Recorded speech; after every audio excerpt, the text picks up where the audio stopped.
Se tem um termo que eu odeio, a palavra que se utiliza para ele, mas eu amo o conceito, é o conceito de agência.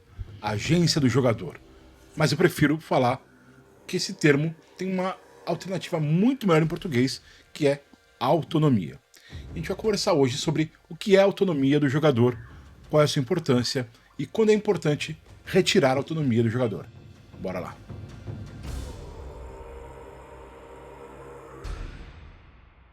Salve, salve pessoal, tudo bom com vocês? Zero Doc na área trazendo mais um vídeo. Já peço para você deixar aqui um like, se inscrever no canal, ative o sininho das notificações. Se você pode me apoiar financeiramente, agradeço de coração. Você apoia muito um criador de conteúdo como eu. Você pode fazer isso através do Pix, tá aqui o QR Code e a chave Pix. Se quiser apoiar através do Apoia-se, você pode apoiar mensalmente e ganhar vários benefícios. E se quiser conhecer uma galera para conversar sobre RPG, cola no nosso Discord, que lá tem essa galera. Você pode, quem sabe, encontrar uma mesa para jogar, ou até mesmo encontrar uma galera sua para você montar uma mesa e mestrar. Beleza? Bora então falar sobre o conceito de agência, tá? Primeiramente, eu não gosto dessa palavra agência, tá? Inclusive deve até, se eu fiz certo, na thumb vai estar arriscado agência, vai estar autonomia, ok? Por que eu não gosto desse conceito? Porque, na verdade, eu gosto do conceito, não gosto da palavra. A palavra agência, no Brasil, ela não tem um significado entendível, tá? Que é próximo do que é o significado de agency em inglês, que é a tradução que se utiliza para isso. Se você for pesquisar a questão de origem da palavra, sim, agência, mesmo em português, tem uma relação próxima com a palavra agency, mas a gente não entende a mesma forma como se entende lá fora, como se entende em inglês, então por isso eu não gosto de utilizar agência. Mas a melhor forma para mim de se falar do mesmo conceito é falar de autonomia. É o que? É dar autonomia para o jogador, é ver qual que é a autonomia que o jogador tem, qual que é a autonomia que o jogador conquista. E é sobre isso que a gente vai conversar hoje. O que é essa tão bendita autonomia ou agência, tá? E conforme vocês forem vendo aqui o vídeo, vocês vão perceber que eu vou largar a agência de lado e vou ficar só falando de autonomia. A autonomia do jogador refere-se a o quanto ele é autônomo, tá? O quanto ele pode fazer as coisas que ele quer e como isso é permitido tanto pelo sistema quanto pelo mestre, ok?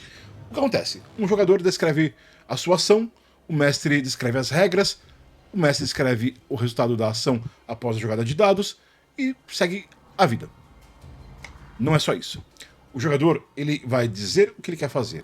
Normalmente dentro de um sistema, por mais que ele queira fazer coisas que ele possa fazer, as regras existem para limitar o que é permitido fazer e não apenas para limitar a imaginação, mas sim para que o jogador também tenha menos possibilidades de saber o que fazer e mais espaço para ele encontrar formas diferentes de utilizar o que ele pode fazer.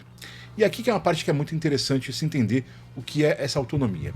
Enquanto alguns mestres, especialmente novatos, eles tiram muito da autonomia do jogador, isso acontece seja por inserir os jogadores num mundo onde tudo já está definido, tudo já está programado, nada do que os jogadores vão fazer vai mudar alguma coisa, seja porque o mestre fica podando o tempo todo que os jogadores fazem.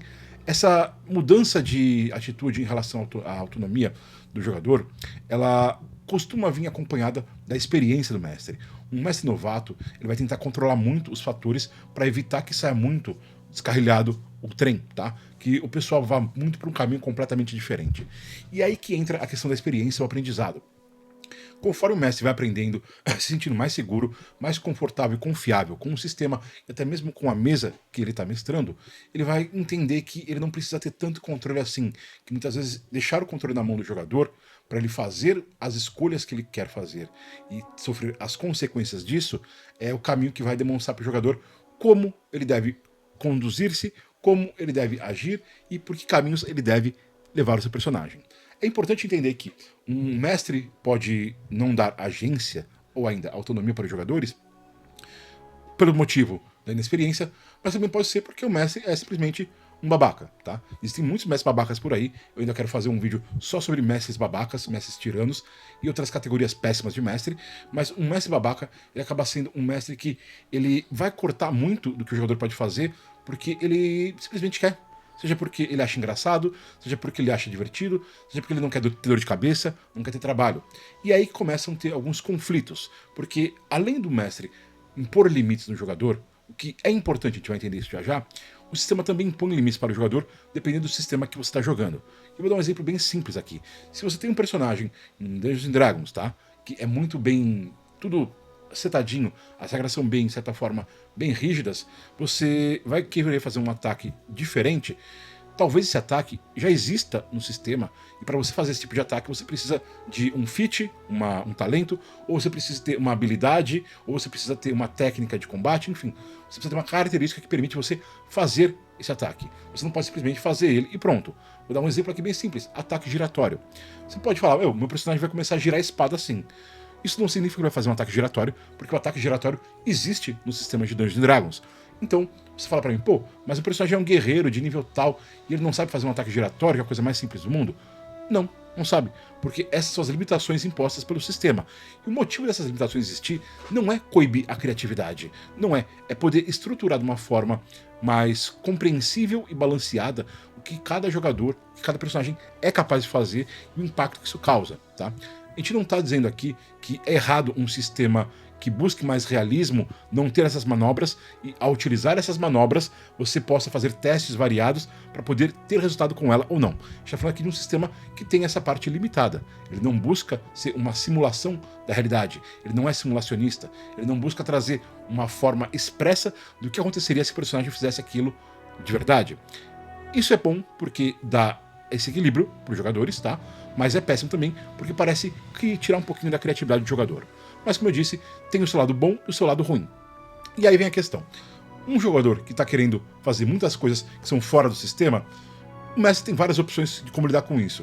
Normalmente, ele vai tentar ter uma conversa, se ele for um mestre mais experiente, falar, olha, você está querendo um mundo muito longe do que o seu personagem é. Seu personagem é isso, isso, isso. Vamos tentar jogar isso dentro dos limites do seu personagem e tentar utilizar as características que você já possui, os poderes que você já alcançou, para poder fazer as mesmas coisas.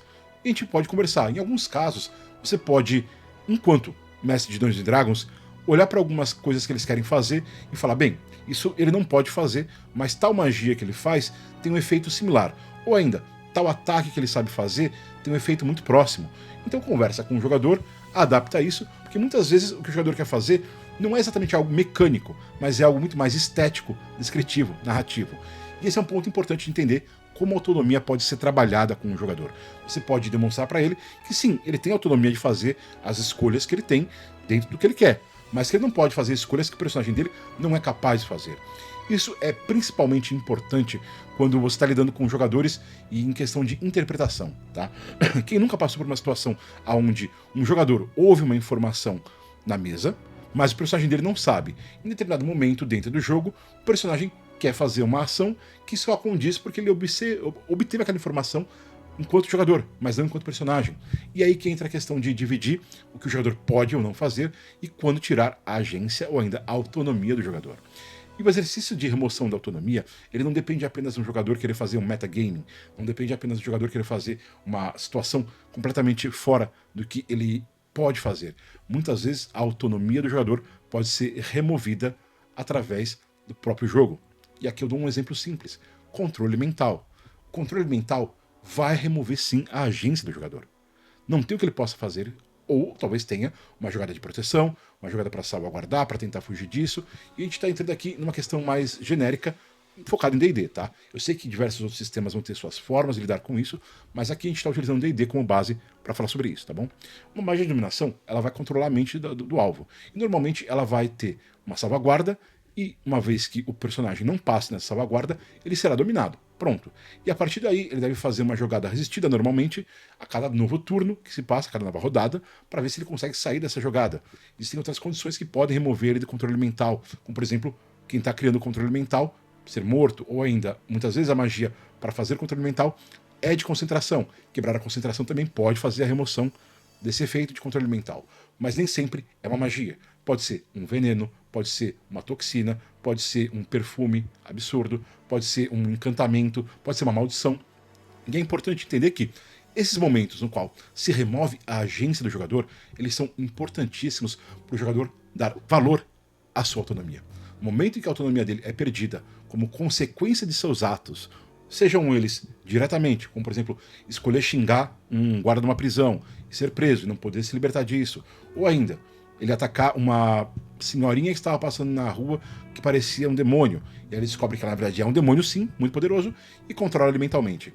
Isso vai mostrar para o jogador que ele tem limites, porque é importante que as pessoas entendam, os jogadores principalmente, que limites existem aí e, embora seja interessante ultrapassá-los, eles existem por algum motivo, tá? Não só para limitar o que o jogador pode fazer, mas também para permitir que os outros possam se divertir. A coisa mais chata que tem numa mesa, não a mais chata, mas uma das mais chatas que tem, é o jogador que é o monopolista, o cara que monopoliza a mesa. Acha que ele é o grande protagonista de tudo, que tudo deve girar em torno dele, e ele normalmente confunde a autonomia dele sobre a autonomia dos outros. Então ele acha que ele tem que ter autonomia e ele não se importa com que os outros tenham autonomia. E aí esse é o tipo de jogador que vale a pena você tentar, obviamente, conversar com ele, levar para um canto e falar assim, então vem cá, vamos conversar um pouquinho. Você já percebeu que você está monopolizando o jogo? Você está atrapalhando o andamento das coisas, você quer interferir em tudo, quer se envolver em tudo? É bacana você ter essa iniciativa, é bacana você ter essa empolgação, mas o jogo não é só sobre você, é sobre as outras pessoas que estão envolvidas. E, obviamente, pessoas de bom senso, pessoas que são decentes, vão entender isso, eventualmente, e vão buscar trabalhar isso. Óbvio que nem sempre vai ser uma mudança que vai ser da hora pra noite, sabe? Ou ainda, do dia pra hora. Entenderam, né? Essa mudança às vezes vai ser gradativa, às vezes vai ter que necessitar uma segunda conversa, uma terceira, e conforme você sente que há uma mudança real nisso, há uma vontade de modificar isso, vale a pena insistir mais, vale a pena continuar levando adiante. Agora, se o jogador simplesmente olha e fala, caguei pra isso, vou continuar sendo desse jeito, você, enquanto mestre, tem o dever, a obrigação e, obviamente, também o prazer de remover um jogador indesejado da sua mesa. Porque, vamos colocar aqui mais uma vez, a autonomia de um jogador não pode ser maior que a autonomia de todos os outros jogadores. Existe um ditado, já falei aqui algumas vezes, que o direito da gente termina onde começa o dos outros. Numa mesa de RPG, isso é essencial. O seu direito termina onde começa o dos outros. Você não pode querer explorar todo o turno de todos os jogadores. Você não pode querer monopolizar o que os outros façam. Você não pode achar que a sua agência, a sua autonomia, está acima da de todos os outros. Especialmente do mestre, que é quem vai ter mais autonomia, obviamente, porque é quem está mestrando o jogo. E você, enquanto jogador, tem que entender que você tem suas limitações, principalmente pelo seu personagem ter limitações. E a parte interessante e importante disso é você buscar interpretar isso dentro das limitações. Você pegar um personagem que pode fazer tudo do jeito que ele quer, como ele quer, quando ele quer, perde a graça. Vira só um exercício de, o que eu vou fazer agora? Agora, você tem um personagem com limitações e tem que trabalhar em cima dessas limitações para alcançar seus objetivos, conquistar as coisas que você quer, esse é um grande trunfo do RPG, que é a adaptabilidade. E aí entra a questão de como você consegue manter a autonomia dentro de jogo através da adaptabilidade. Simples. Se você percebe dentro de jogo que um personagem pode controlar mentalmente, seja por qualquer motivo, você vai evitar fazer alguma coisa que force ele a isso. E ainda, se ele controlar você mentalmente, você vai aproveitar aquele momento para interpretar o melhor possível. O mestre vai falar para você, então, o cara tá controlando você e agora ele tá querendo que você ataque os seus amigos com a força mais absurda que você tiver. Mais importante, eles não são seus amigos, eles são monstros que você está vendo, são criaturas que estão devorando seus amigos. E aí você, enquanto jogador, você vai falar, mas isso pode estragar a mesa. Não, porque isso é o quê? É a dificuldade, é a adversidade, é a parte aonde vocês se divertem tendo que passar por cima de uma consequência. E esse é um ponto importantíssimo entender. Todas as ações têm reações. Leia-se, toda ação tem uma consequência. E se você consegue entender a consequência, consegue entender essa reação, consegue desenvolver uma forma de contorná-la dentro de jogo, respeitando os seus limites, respeitando os limites do seu personagem, parabéns. Você é um jogador que está cada vez melhor, porque você vai estar entendendo as capacidades do seu personagem, interpretando isso de uma forma adequada e, mais importante, contribuindo de uma forma significativa para a diversão de todo mundo que está na sua mesa, inclusive da sua e do mestre, porque vamos colocar aqui, o mestre também tem que se divertir. Sim, o mestre tem que se divertir. Tá achando que é o quê? É monopólio dos jogadores? O mestre é só um funcionário que tá ali para prestar serviço? Não. Eu mesmo, quando eu mestro, eu tenho que me divertir. Já aconteceu algumas vezes em mesas minhas, eu não estar me divertindo em uma mesa. O que eu fiz? Cheguei, conversei com os jogadores. Vamos ver aqui, não tô me divertindo por causa disso, disso, disso. O que a gente pode fazer para resolver isso? E na maior parte dos casos, foi resolvido e a aventura seguiu numa boa, a campanha seguiu numa boa, mas em alguns casos foram coisas que não foram resolvidas, não foram resolvíveis. Em casos assim, o que faz? Simples, sai da mesa. Porque esse é um ponto importante. A maior autonomia que um jogador e um mestre tem é de poder estar na mesa se ele quiser. Você não é obrigado a estar numa mesa de RPG se você não quer. você pode se colocar em situações que são mais complicadas, como por exemplo, estou na mesa com os meus amigos e o mestre está sendo cuzão comigo. E aí vale você tentar conversar com o mestre, vale você tentar conversar com seus amigos, e como eu já disse aqui algumas vezes em alguns vídeos, se você está numa mesa com seus amigos e o mestre está enchendo o seu saco, ou ainda atrapalhando você, ou ainda tornando a sua experiência péssima, e os seus amigos não ligam para isso, eles não são seus amigos. Eles podem ser colegas, eles podem ser parceiros de alguma coisa, mas eles não são seus amigos. Por quê? Porque os nossos amigos querem nosso bem. E o principal disso é entender que se um mestre está passando do limite, os próprios amigos que você tem, se eles são amigos de verdade, eles vão estar em comum acordo com você de que não é uma coisa legal, é bom conversar com o mestre e ver se isso tem uma solução.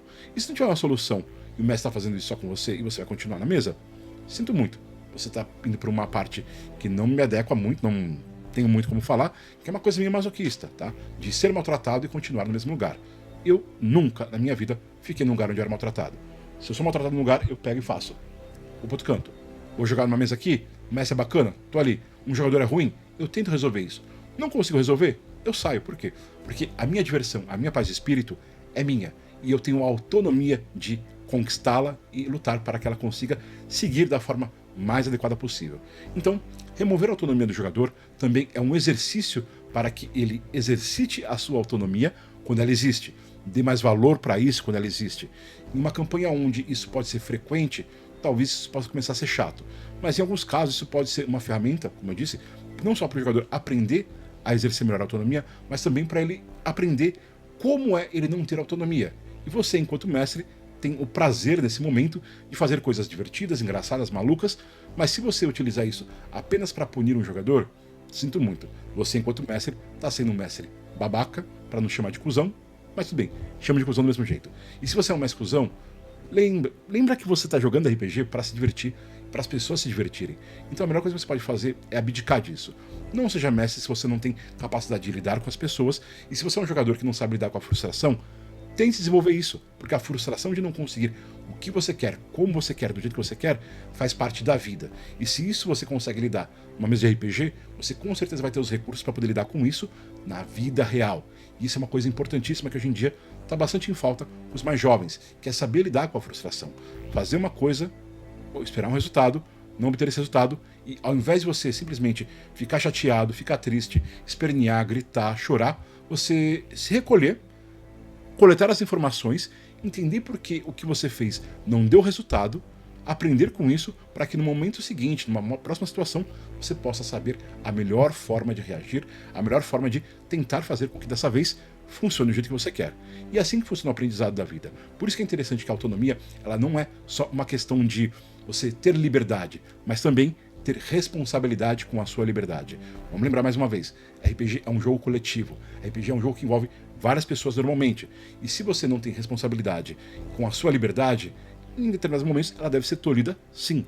Porque vamos colocar uma coisa aqui, gente, e óbvio, acho que ficou óbvio nesse momento, ninguém é obrigado a aturar gente chata, ninguém é obrigado a aturar os seus mandes e desmandes, tá?